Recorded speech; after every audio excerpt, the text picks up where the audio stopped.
Hello friends, ఈరోజు మనం ఈ పెను వివాదం అంటే మనకి శివాజీ దండోరా ప్రీ రిలీజ్ ఫంక్షన్లో మాట్లాడిన మాటలు, ఆ తర్వాత అనసూయ చేసిన కామెంట్స్, తర్వాత జరిగిన ఈ పరిణామాలు, ఇవన్నిటి గురించి డీటెయిల్డ్గా మాట్లాడుకుందాం. అయితే ఇందులోకి గరికపాటి గారిని ఎందుకు డ్రాగ్ చేశారు అనేది పెద్ద ప్రశ్నగా ఉంది. యాక్చువల్గా దీంట్లో ఆయన ఏ కామెంటు చేయలేదు. బట్ పాతది ఎప్పటిదో 4-5 సంవత్సరాల క్రితం వీడియో దీనికి ఏదో ఒక రకంగా దాంట్లో కలిసిపోయింది అని చెప్పేసి ఆయన కామెంట్స్, ఇప్పుడు శివాజీ కామెంట్స్ సిమిలర్గా ఉన్నాయని చెప్పేసి అలా తీసుకొచ్చేసారేమో తెలియదు. కానీ అలా ఎలా వచ్చింది, ఎందుకు వచ్చింది అనేది పెద్ద ప్రశ్నగా మారింది అందరికీ కూడా. ఇక్కడ శివాజీ మాట్లాడిన మాటలు ఏంటంటే, దండోరా ప్రీ రిలీజ్ ఫంక్షన్లో ఆడవాళ్ళ డ్రెస్ల గురించి మాట్లాడాడు. అందులో ఒక 2 పదాలు తప్పుగా దొరికాయి. దానికి ఆయన రియలైజ్ అయిపోయి మళ్ళీ ఆ తర్వాత క్షమాపణలు కూడా చెప్పాడు మీడియా ముఖంగా. సో అక్కడికి అది మ్యాటర్ క్లోజ్.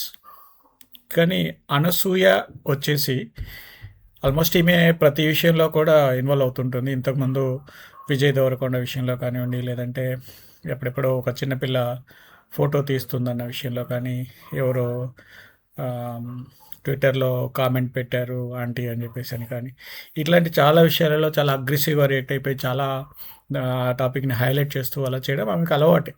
సో అలాగే వాళ్ళు మీడియా వాళ్ళు ఈ కామెంట్స్ గురించి అడిగినప్పుడు చాలా సింపుల్గా చెప్పింది, క్లోజ్ చేసిందేమో అనుకున్నాం. కానీ ఆ తర్వాత మళ్ళీ నెక్స్ట్ వీడియోలు పెట్టేసి ఆ తర్వాత ఇంకేదో చేసేసి అలా చేస్తూ ఆ ఇష్యూని ఇంకా చాలా డ్రాగ్ చేసింది.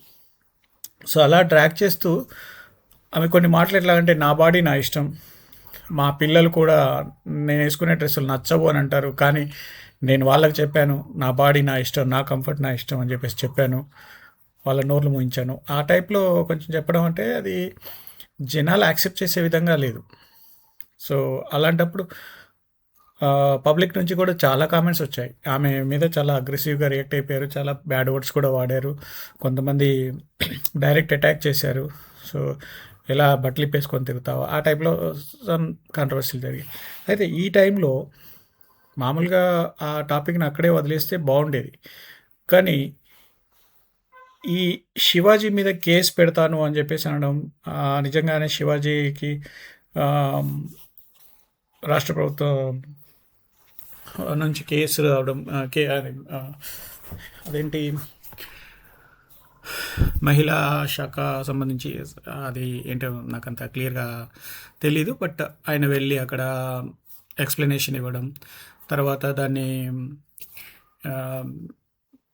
మళ్ళీ అక్కడ క్లోజ్ అయిపోయింది అన్నట్టుగా నెక్స్ట్ డే రోజు మీడియా ముందుకు వచ్చేసి కూడా నేను మంచి ఉద్దేశంతోనే మాట్లాడాను, కానీ 2 మాటలు తప్పుగా దొరికాయి, దానికి నేను ఆల్రెడీ సారీ చెప్పాను, అదే మాట మహిళా కమిషన్ దగ్గర కూడా చెప్పాను అని చెప్పేసి ఆయన చెప్పాడు. అది అక్కడికి క్లోజ్ చేయొచ్చు. బట్ మళ్ళీ తర్వాత అనసూయ దాన్ని ఇంకా డ్రాగ్ చేసింది.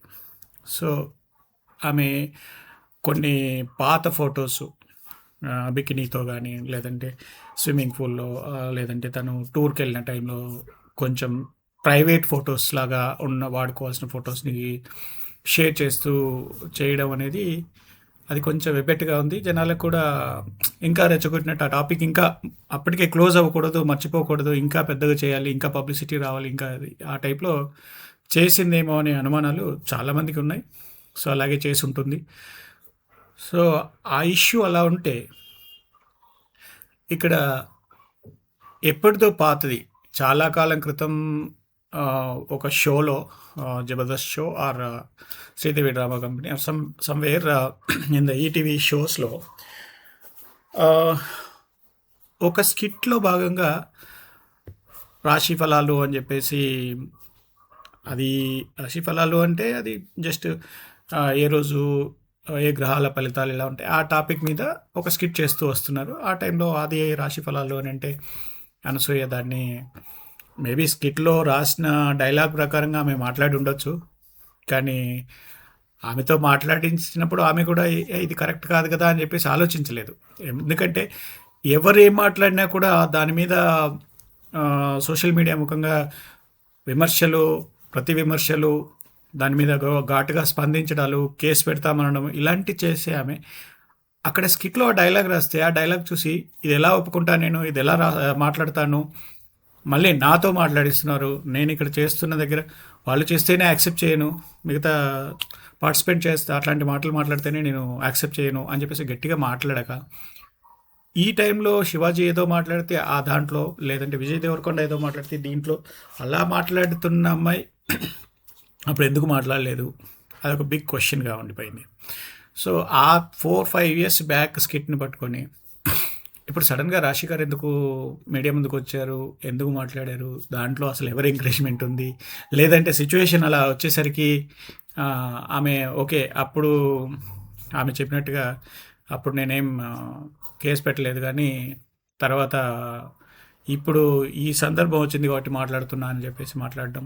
సో ఇదంతా కూడా అసలు ఈ ఇష్యూని సోషల్ మీడియాలో ఎవరో ఏదో చేయాలి, దీన్ని ఒక వేరే ఏదైనా ఇంపార్టెంట్ మ్యాటర్ లేకపోతే ఏదైనా సంథింగ్ పొలిటికల్ మ్యాటర్ని హైడ్ చేయడం కోసం చెప్పేసి ఏదో ఇక ఇష్యూని హైలైట్ చేయాలి, సో జనాల నోళ్ళల్లో ఇదే నానాలి, సో జనాలంతా దీని గురించే మాట్లాడాలి అనే విధంగా ఈ ఇష్యూని హైలైట్ చేస్తున్నారేమో అనే డౌట్స్ కూడా చాలామందికి వస్తున్నాయి విశ్లేషకులకి. సో బట్ వాళ్ళు కూడా దాని గురించి మాట్లాడట్లేరు. ఎందుకంటే ఒక ఇష్యూ ట్రెండింగ్ అవుతున్న టైంలో ఆ ఇష్యూ సమస్యపోయేంత వరకు అందరూ సైలెంట్గా ఉంటారు. దాని గురించి మేబీ దీన్ని దాయడానికి ఇది హైలైట్ చేశారేమో అనే క్వశ్చన్స్ మాట్లాడినా కూడా ఎవరు పట్టించుకోరు, కాబట్టి దాన్ని ఎవరు పట్టించుకోకుండా అలాగే వదిలేశారేమో అనేది మనందరికీ వస్తున్న డౌట్స్. అయితే ఇందులో నా అన్వేషణ, ఆయన ప్రపంచ యాత్రికుడు. సో ఈయన అనవసరంగానే దీంట్లోకి వచ్చాడు, అనవసరంగా గరికపాటి గారిని డ్రాగ్ చేశాడు, దీంట్లోకి లాగాడు అని అనిపిస్తుంది. బట్ కొన్ని బ్యాక్గ్రౌండ్ ఆలోచిస్తే ఈయన చాలా ఫేమ్ వచ్చింది, చాలా డబ్బులు వచ్చాయి, చాలా దాన ధర్మాలు చేశాడు, చాలా ఇష్యూస్ మీద ఫైట్ చేశాడు, మేబీ బెట్టింగ్ యాప్స్ అలాంటివి వాటిల్లో చాలా ఇష్యూస్ మీద ఫైట్ చేశాడు, ప్రమోషన్స్ వాటి గురించి.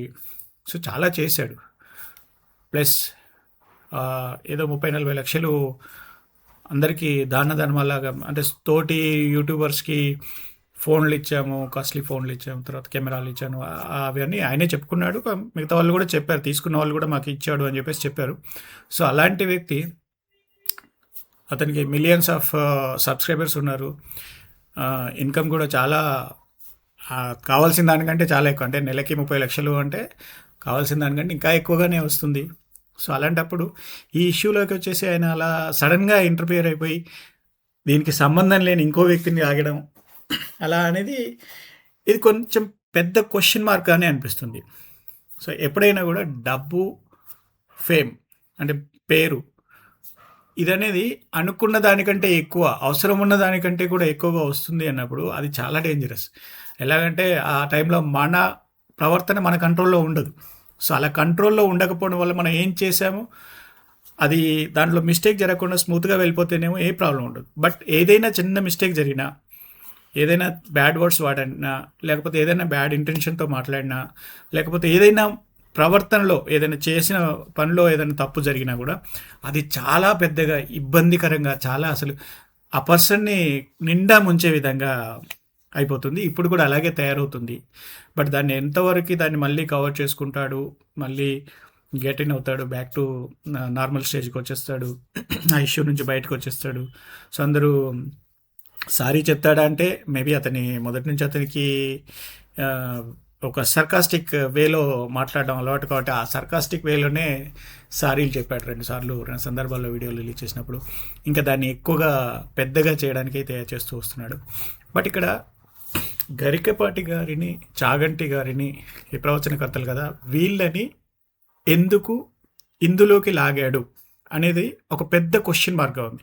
బట్ మనం ఆలోచిస్తే ఈ నాన్వేషణ ప్రపంచ యాత్రికుడిగా వేరు ప్రదేశాలు, వేరు దేశాలలో సిచ్యువేషన్స్, అక్కడి కల్చరు, అక్కడ పరిస్థితులు, అక్కడ వాతావరణం ఇవన్నీ చూపిస్తూ, చాలా బాగా చూపిస్తూ, వాటి గురించి ఎక్స్ప్లెయిన్ చేస్తూ, అక్కడ నుంచి ఆ దేశాలకు సంబంధించిన పొలిటికల్ సిచ్యువేషన్స్ మనకు ఆ దేశంతో కంపేర్ చేయడం, వేరే దేశాలతో కంపేర్ చేయడం, ఇలాంటివి బాగా చేస్తూ వచ్చిన వ్యక్తి సడన్గా అసలు ఈ టాపిక్కి సంబంధం లేని ప్రవచనకర్తల మీదకి ఎందుకు వచ్చాడు అని అంటే, తన గతంలో మహాభారతం, రామాయణం ఇలాంటి వాటి మీద కొన్ని వీడియోస్ చేశాడు.